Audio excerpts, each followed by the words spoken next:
Mario Zagallo, o símbolo sem igual na história da Copa do Mundo. Não apenas uma lenda do Brasil, Mario Zagallo e acute caso absolutamente único na história do futebol. Com quatro títulos da Copa do Mundo em três funções diferentes, deixando uma marca profunda na era mais gloriosa da seleção brasileira. O grande conquistador. Na história do futebol, há pessoas ligadas à vitória e também há aquelas ligadas a toda uma era. Zagallo pertence ao segundo grupo.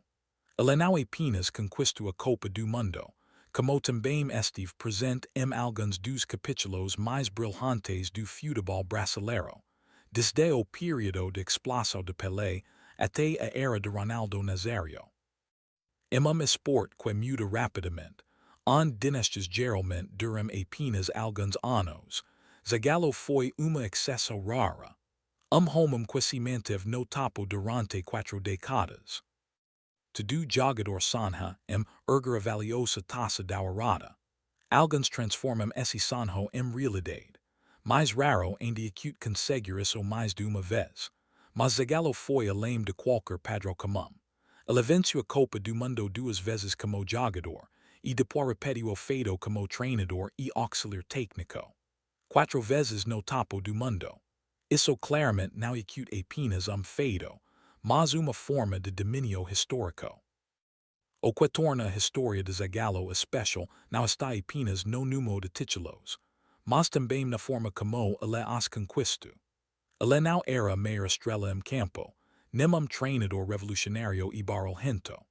Zagallo teve sucesso graças ao equilíbrio entre arte e disciplina, entre inspiração e organização, entre a identidade brasileira e as exigências do futebol moderno. Desde os tempos de jogador, ele já demonstrava isso claramente.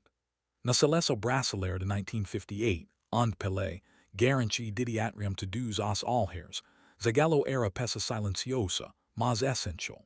Movimentava-se sem parar, ajudava na defesa, mantinha a estrutura do time e criava espaços para as estrelas ofensivas. Em uma equipe cheia de improviso, Zagallo era justamente o fader que impedia que tudo virasse desordem. Na final da Copa do Mundo de 1958 contra Suécia, ele não teve apenas papel tático, mas também marcou gol, contribuindo diretamente para a emblemática vitória por 5-2. Foi a primeira vez que o Brasil chegou ao topo do mundo, e também a primeira vez que Zagallo tocou a maior glória do futebol. 4 anos depois, ele repetiu o feito no Chile. Mas se para muitos 2 títulos mundiais já seriam legado completo, para Zagallo isso era apenas o começo de uma jornada muito maior. Ele não saiu do palco da Copa do Mundo, apenas mudou de função. Depois de se aposentar, Zagallo iniciou a carreira de treinador no Botafogo e rapidamente comprovou sua capacidade. O sucesso em nível de clube lhe rendeu a oportunidade na seleção brasileira, justamente quando o Brasil vivia uma crise após o fracasso na Copa do Mundo de 1966. Aquele torneio não foi apenas fracasso, mas choque sistêmico. O Brasil, considerado a melhor seleção do mundo, foi derrotado por estilo de jogo físico e entradas violentas. Pelé, símbolo do futebol bonito, virou alvo de perseguição e chegou a declarar que não voltaria mais a disputar uma Copa.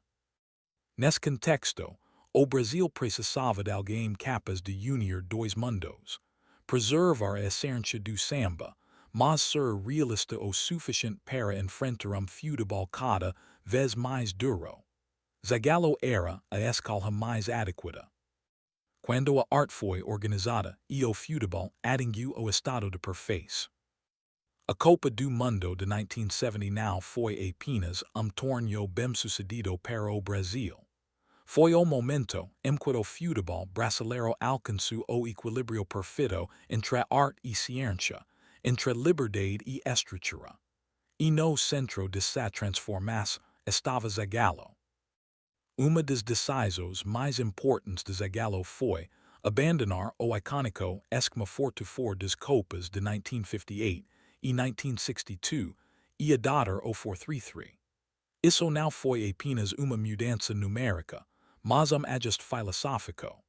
A seleção brasileira não jogava mais apenas por inspiração, mas passou a controlar os jogos por meio da organização. A escala de colocar Rivellino no centro do sistema era uma prova clara de seu pensamento. Antes, Rivellino muitas vezes era visto como incompatível com time repleto de cracks, mas sob o comando de Zagallo, ele se transformou em uma peça de ligação, tornando o jogo do Brasil mais flexível. Sua capacidade de atuar em várias zonas do campo e criar jogadas não só aumentava a criatividade do equipe, como também abria mais espaço para Pelé atuar com liberdade. No entanto, apenas a tática talvez não bastasse para levar o Brasil ao auge. Zagallo também foi dos primeiros técnicos a dar atenção ao aspecto científico da preparação física. Ele levou a equipe para treinar em Guanajuato durante 21 dias, a fim de se adaptar às condições de altitude semelhantes às da cidade do México, onde seria disputado a final. Quando entrou em campo no torneio, o Brasil não apenas jogava bonito, mas também se mostrava fisicamente superior. Num contexto de partidas em altitude, isso se tornou uma vantagem decisiva. A caminhada do Brasil até a final contra a Itália foi marcada por atuações memoráveis. A vitória sobre a então campeã mundial Inglaterra evidenciou a grandeza do equipe, mas a semifinal contra o Uruguai foi o verdadeiro ponto de virada. Aquele jogo não era apenas uma partida, mas confronto contra a memória. Em 1950, o Uruguai havia imposto ao Brasil uma das derrotas mais dolorosas de sua história, em pleno Americana. 20 anos depois, aquela ferida ainda não havia cicatrizado. O primeiro tempo terminou empatado em 1-1, e a pressão começou a pesar. Mas, no vestiário, Zagallo mudou completamente o estado emocional da equipe. Ele não falou apenas de tática, mas trabalhou o lado psicológico. Quando o Brasil voltou para o segundo tempo, já não estava sembrado pelo passado, mas jogava com a confiança de time que enriquecia sua própria valor. A vitória por 3-1 não apenas levou o Brasil à final, mas teve também enorme valor simbólico. A seleção havia superado o seu maior medo. A final contra a Itália foi, depois disso, uma exibição perfeita. O Brasil venceu por 4-1, dominando amplamente a partida. O último gol, marcado por Carlos Alberto após uma longa troca de passes, e considerado dos gols mais bonitos da história das Copas do Mundo.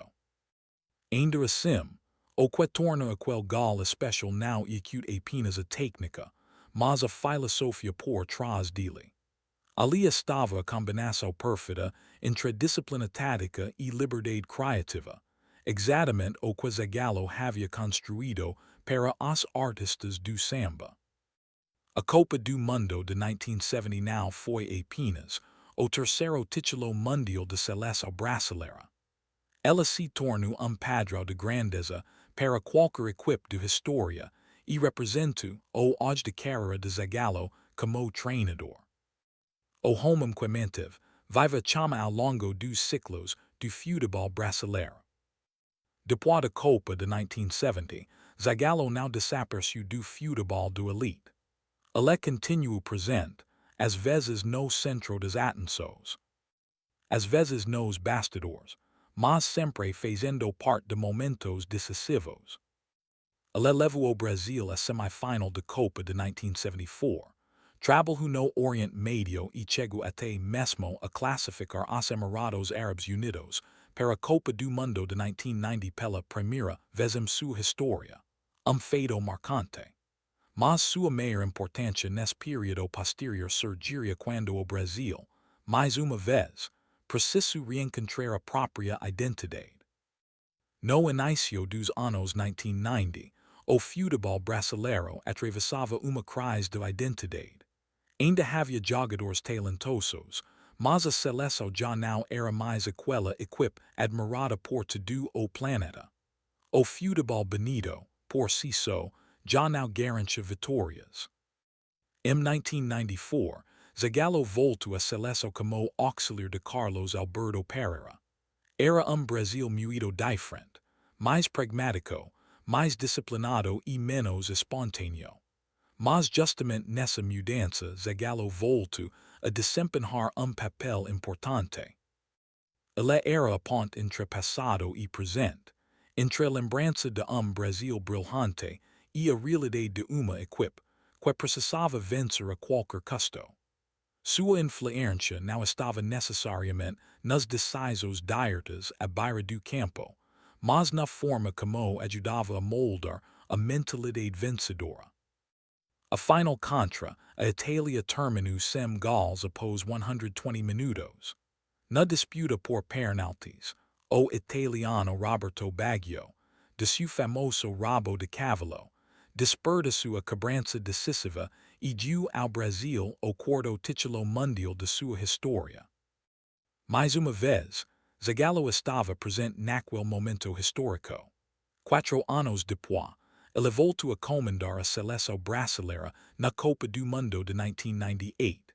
Era o time de Ronaldo Nazário, o novo símbolo do futebol mundial. O Brasil chegou à final em grande forma, com 14 gols marcados e clara demonstração de superioridade. Mesmo assim, a final em Paris acabou se transformando em dos maiores mistérios da história das Copas. Ronaldo teve problema de saúde pouco antes da partida. Embora tenha entrado em campo, não conseguiu apresentar seu nível habitual. O Brasil perdeu por 3-0 para a França e ficou como o vice-campeonato. Foi final incompleto, mas que não altera o lugar de Zagallo na história. Se há algo que aquela derrota evidencia, e acute justamente a dimensão e a longevidade de sua carreira. De 1958 a 1998, Zagallo esteve presente nos momentos mais importantes do futebol brasileiro. 40 anos, período em que a maioria das carreiras já começou e terminou, mas que para ele foi uma trajetória contínua. Zagallo não era o homem que criava o brilho, mas sim aquele que impedia que esse brilho se apagasse. Com sua baixa estatura, podia até parecer pequeno fisicamente. Mas, no mundo do futebol, foi uma das figuras mais gigantes que já existiram. Não porque fosse o mais chamativo, mas porque foi o mais resistente, o mais adaptável e o que venceu das mais diferentes maneiras. E talvez o que torna Zagallo único seja justamente o fato de que ninguém mais percorreu o caminho que ele percorreu. Ninguém mais conquistou a Copa do Mundo daquela forma. Zagallo não pertence apenas à história. Ele é acute parte da própria definição dessa história. Portugal e Argentina não são os principais candidatos ao título da Copa do Mundo. O ex-goleiro da seleção dos Estados Unidos, Casey Keller, chamou a atenção ao fazer sua previsão sobre os favoritos à conquista da Copa do Mundo de 2026. Em sua análise, ele descartou de forma direta tanto a Argentina de Lionel Messi quanto Portugal de Cristiano Ronaldo do grupo principal de candidatos ao título. O torneio de 2026 será realizado nos Estados Unidos, no Canadá e no México, e tudo indica que poderá ser a última Copa do Mundo tanto de Messi quanto de Ronaldo. Embora Messi tenha acabado de conduzir a Argentina ao título em 2022, Keller não acredita que a albiceleste seja capaz de defender a taça.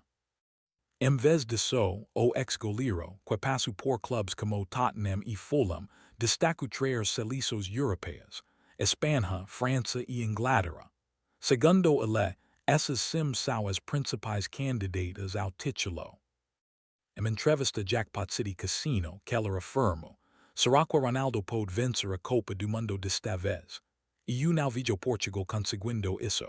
E acute uma boa seleção, mas ha equips mais fortes. Basta olhar para o elenco de França. Se tudo encaixar, e acute preciso tomar cuidado.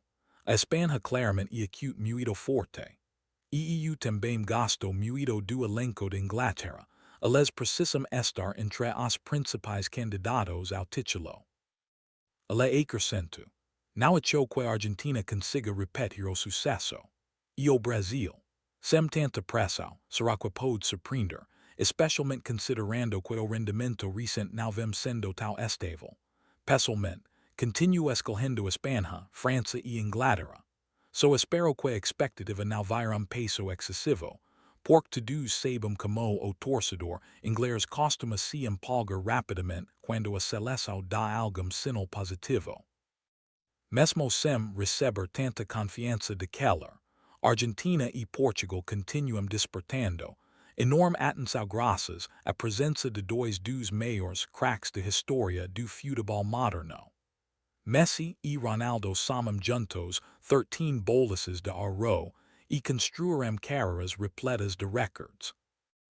Detalhe que chama atenção e acute que a Copa do Mundo de 2026 poderá proporcionar o primeiro confronto direto entre Messi e Ronaldo no torneio. Segundo o jornalista Adriano Del Monte, Argentina e Portugal podem se enfrentar nas quartas de final. Uma partida que seria disputada no Arrowhead Stadium, Kansas City, no dia 11 de julho. Para que esse cenário aconteça, as duas seleções precisariam terminar em primeiro lugar em seus grupos e superar as faces de 1-16 e de 1-8 de final. A Argentina está no grupo J ao lado da Áustria, Argélia e Jordânia, enquanto Portugal aparece no grupo que junto com Colômbia, Uzbequistão e vencedor de repescagem intercontinental. Se tudo acontecer como projetado, os torcedores poderão assistir a dos confrontos mais aguardados da história das Copas. O último grande duelo entre Messi e Ronaldo no maior palco do futebol mundial. O diamante negro Leônidas da Silva. A bicicleta sempre foi considerada uma verdadeira obra-prima do futebol. Gesto técnico capaz de resumir tudo o encanto que os torcedores buscam no jogo, uma obra de arte para quem ama a beleza do esporte. Foi exatamente esse fundamento que transformou Leônidas da Silva em uma lenda. Nascido e criado no Rio de Janeiro em 6 de setembro de 1913, Leônidas começou sua carreira como ponta de direita.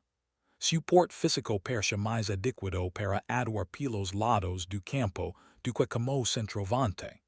Agilidade extraordinária, velocidade e vigor físico eram suas principais virtudes. A imprensa dizia, Leônidas é acute rápido como cão de caça, ágil como gato, e parece não ser feito de carne e osso, mas inteiramente de borracha. Ele nunca se cansa de perseguir a bolas, não tem medo e está sempre em movimento. Raramente defensor consegue tirar a bolas de seus pés flexíveis. Ele chuta de qualquer ângulo e de qualquer posição. Compensando sua baixa estatura, com movimentos extraordinariamente elásticos e acrobacias impensáveis. Leônidas ganhou fama atuando pelo bom sucesso, onde marcou 23 gols em 39 partidas aos 18 anos, o que lhe valeu uma convocação para a seleção brasileira. Foi justamente ali que apresentou pela primeira vez a bicicleta. Na partida contra o Carioca, em 24 de abril de 1932, ele se lançou no ar para acertar a bolas e logo virou sensação. Era a primeira vez que os torcedores brasileiros viam gol desse tipo, e ficaram fascinados. O fato de Leônidas recorrer tantas vezes a bicicleta ajuda a explicar por que ele é frequentemente considerado o pai desse lance. Ao longo de sua carreira brilhante, Leônidas executou inúmeras bicicletas vestindo as camisas de Vasco da Gama, Botafogo, Flamengo, São Paulo e da Seleção Brasileira. No entanto, O gal contra Czechoslovaquia na Copa do Mundo de 1930, 8 continua sendo lembrado como uma das expressões mais perfeitas de seu gesto técnico. Na partida em que o Brasil empatou, M1-1 com a Czechoslovaquia, Leonidas marcou como uma bicicleta que deixou o mundo inteiro espantado. O lance era tal incomum que o árbitro chegou a hesitar sobre sua validade, mas aquele momento mágico consolidou de vez o nome de Leonidas como símbolo de jogada. Esse tipo de finalização jamais havia sido visto nos gramados europeus. Depois da partida, a revista Paris Match elogiou o craque em termos grandiosos. Seja no KO ou no ar, esse jogador elástico como borracha tem talento perversamente brilhante para controlar a bolas e disparar chutes fulminantes. Ele sempre guarda presente cruel para o adversário. A grandeza de Leonidas não se limitou à bicicleta. Ele também ajudou a transformar o futebol brasileiro. Antes do seu gol contra a Czechoslovaquia, o Brasil era uma seleção modesta em Copas do Mundo.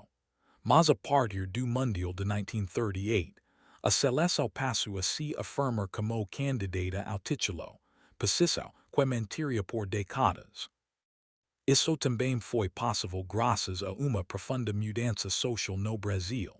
Jogadores negros passaram a poder atuar com maior espaço no futebol. Leonidas foi dos primeiros grandes jogadores negros do futebol brasileiro e da seleção. Ele se tornou uma lenda e abriu caminho para outras figuras históricas da seleção, como Pelé e Garrincha, através do impacto que deixou na Copa. A trajetória de Leonidas em Copas foi muito peculiar.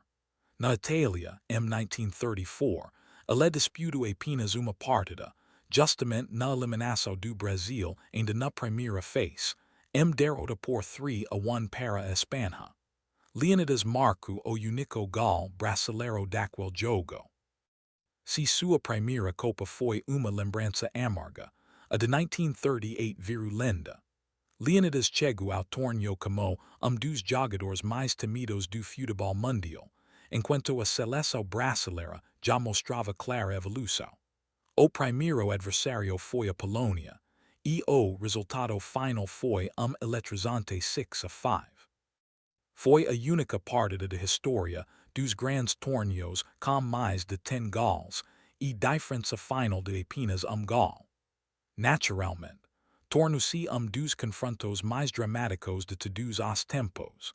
Leonidas e o Brasil produziram uma tempestade de gols em Estrasburgo, protagonizando dos jogos mais espetaculares da história das Copas.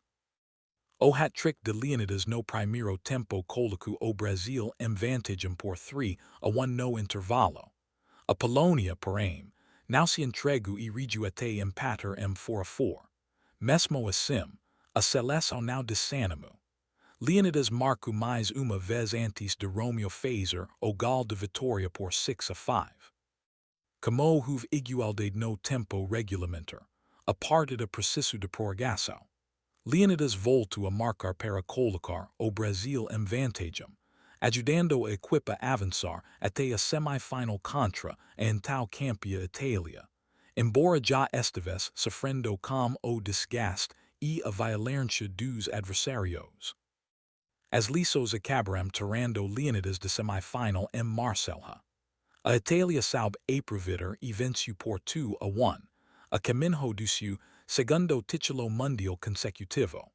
Foi doloroso, mas Leonidas retornou na disputa do terceiro lugar, marcou 2 gols contra a Croácia e terminou como artilheiro da Copa. Leonidas continuou brilhando no Flamengo, clube ao qual chegou em 1936. Em 1941, foi condenado a 8 meses de prisão por ter escapado do serviço militar. Depois de ser libertado, deixou o Flamengo e se transferiu para o São Paulo. Mesmo tendo passado período preso, manteve alto nível e sua famosa bicicleta passou a chamar ainda mais atenção. Em 1942, marcou gol belíssimo de bicicleta contra o Palmeiras. 6 anos depois, Anitu sua ultima bicicleta, uma vitória amistosa por 8-0 sobre Juventus. 1950, aposentou-se oficialmente, tendo marcado cerca de 250 gols 300 partidas ao longo de uma carreira de 20 anos extremamente vitoriosa entre clubes e seleção. No dia 6 de setembro de 2013, por ocasião do centenário de Leônidas, o Google publicou doodle animado retratando uma bicicleta para homenagear a lenda do futebol brasileiro. A imagem fazia referência justamente ao movimento que Leônidas mostrou ao mundo pela primeira vez. Ronaldo, Ronaldinho, Romário, Zico e Pelé gravaram seus nomes na história do futebol brasileiro, mas ninguém teve símbolo visual tão forte quanto Leônidas. A bicicleta execute apenas uma pequena parte de sua grandeza, porque seu impacto foi muito além de único gesto técnico. Ele ajudou a criar o caminho para uma seleção brasileira que conquistaria 5 Copas do Mundo com craques negros e mestiços brilhando como a camisa amarela. Leônidas da Silva morreu em 24 de janeiro de 2004, aos 90 anos, depois de lutar durante anos contra Alzheimer e diabetes. Ele foi sepultado no cemitério Morada de Paz, em São Paulo. Neymar ainda não desistiu da esperança de disputar a Copa do Mundo de 2026. Aos 34 anos, quando muitos jogadores de sua geração já começaram a deixar o palco principal do futebol, Neymar escolheu continuar lutando. Seu objetivo é claro: estar na América do Norte no verão de 2026, em uma Copa do Mundo que pode ser a última de sua carreira. Mas o caminho até o maior torneio do planeta nunca foi simples para o astro brasileiro. Segundo confirmação do técnico Cuca dos Santos, Neymar passou por mais procedimento no jogo durante a recente pausa internacional. Ele ainda não voltou aos treinos e segue em recuperação. Não foi a primeira vez que Neymar precisou passar por intervenção em curto espaço de tempo. Após o encerramento da temporada nacional no Brasil, ele já havia se submetido a uma cirurgia por recomendação da equipe médica. No entanto, o acúmulo de lições na articulação do joelho obrigou o atacante a seguir com tratamento complementar. Desta vez, o método utilizado foi a terapia regenerativa com plasma rico em plaquetas, PRP, com o objetivo de melhorar a qualidade dos tecidos e reforçar a região já muito desgastada. Essa realidade mostra com clareza problema. O corpo de Neymar já não está em estado ideal, carregando danos acumulados, e, num futebol de altíssimo nível cada vez mais exigente, qualquer interrupção pode fazer grande craque perder espaço. O fato de Neymar não ter sido convocado na última lista de seleção brasileira, no fim de março, reforça ainda mais a distância entre sua situação atual e o objetivo de disputar a Copa de 2026. Mas o ponto mais importante está justamente em sua reação. Em vez de aceitar a situação, Neymar decidiu seguir em frente. O fato de ter iniciado tratamento exatamente durante a pausa internacional, período em que ainda esperava uma convocação, mostra iniciativa e determinação claras do ex-jogador de Barcelona e PSG. Já não há espaço para atrasos, porque o tempo disponível é cada vez menor. Paralelamente ao tratamento, Neymar iniciou programa específico de recuperação, com foco em alcançar a melhor condição física possível nos meses finais antes da Copa de 2026. Isso não é apenas desafio médico, mas também uma corrida contra os próprios limites dos maiores talentos de sua geração. O objetivo final é muito claro: convencer Carlo Ancelotti a lhe dar uma vaga na lista dos 26 jogadores do Brasil para o torneio nos Estados Unidos, México e Canadá. Sem a vantagem de juventude ou de uma longa sequência alto nível, namer terá de provar su valor como capacidade de voltar no momento certo. Aquesto já não acute mais talento, algo que ele demonstrou ao longo de mais de uma década. O problema está na capacidade de resistir e de se adaptar. Namer entende isso, e suas decisões recentes mostram que ele ainda não está disposto a abandonar esse sonho. A Copa do Mundo de 2026 ainda está pela frente. E enquanto houver chance, Neymar seguirá perseguindo esse objetivo até o fim. Sua vontade e sua determinação estão elevadas. O restante dependerá também do sorte estar ao seu lado. Revelação bombástica. Jogadores de Itália exigirão grande premiação antes do jogo contra Bósnia. O futebol italiano continua mergulhado crise após a derrota chocante para a Bósnia. E agora detalhe polêmico veio à tona. Os jogadores de Azeritarium exigido uma grande premiação pouco antes da partida decisiva pela vaga na Copa do Mundo de 2026. Segundo o jornal La Repubblica, poucos dias antes do playoff decisivo contra Bósnia e Herzegovina, os jogadores da seleção italiana solicitaram prémio de 300 mil euros em caso de classificação para a Copa do Mundo de 2026. O valor seria dividido igualmente entre todo o elenco, o que representaria cerca de 10 mil euros por atleta. No entanto, o então técnico Gennaro Gattuso rejeitou imediatamente a proposta. Conhecido pela postura firme, ele entendeu que qualquer recompensa deveria ser consequência do desempenho em campo, e não algo a ser negociado antes de jogo decisivo. Sua resposta dura refletia também sua decepção com a postura dos jogadores em momento extremamente delicado. A La Repubblica comenta: o desfecho triste mostrou que Gattuso estava certo e também refletiu o estado de espírito de parte dos jogadores italianos antes de uma partida que poderia recolocar o país na Copa do Mundo. Em campo, a Itália decepcionou profundamente ao empatar com a Bósnia e depois cair nos penaltis. A eliminação significa que a Ásia ficará fora da Copa do Mundo pela terceira vez consecutiva, algo sem precedentes na história do futebol italiano. As consequências da derrota zênica provocaram verdadeiro terremoto na estrutura do futebol da Itália.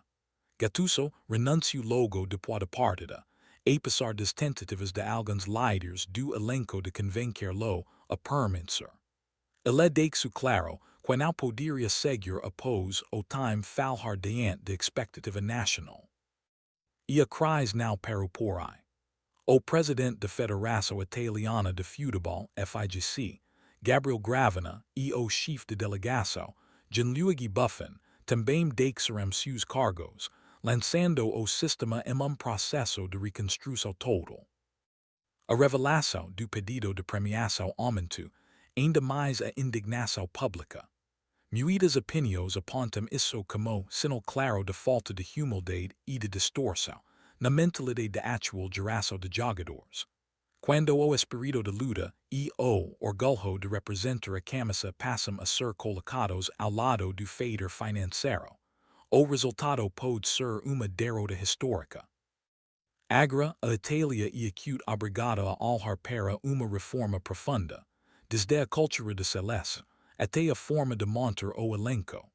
No curto prazo, o foco da Azura será a UEFA Nations League, competição em que a equipe precisará estabilizar rapidamente sua estrutura técnica e resgatar sua imagem. Depois de 3 copas consecutivas fora do torneio, o futebol italiano chegou ao fundo do poço. E, sem mudanças realmente estruturais, o risco de decadência de uma das maiores escolas do futebol mundial pode continuar por muito tempo.